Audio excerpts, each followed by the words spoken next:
আওয়ামী লীগ কোনো রাজনৈতিক দল ছিল না, বরং আওয়ামী লীগ ছিল একটি ধর্ম।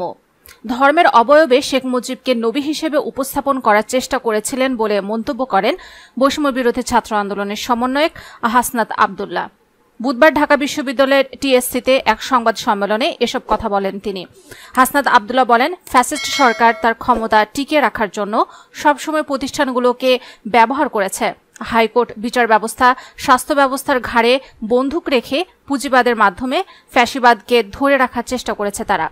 হাসনাত আব্দুল্লাহ বলেন, 5 জুলাই যখন হাইকোর্টের রায় হয়, শিক্ষার্থীরা সেই রায় প্রত্যাখ্যান করে এবং আন্দোলন শুরু করে। আন্দোলনের শুরুর দিক থেকে গত 18 বছর ধরে চলে আসা ট্যাগিং ব্লেমিং যে বিষয়টি ছিল, অর্থাৎ যখনই কেউ দাবি নিয়ে মাঠে আসতো তখনই তাকে রাজনৈতিক পরিচয়ে ফাঁসিয়ে দেওয়ার চেষ্টা করা হতো। আওয়ামী লীগ ছাড়া অন্য দলের রাজনীতি করলে তখন তাদের কোনো যৌক্তিক দাবি জানানোর অধিকার ছিল না।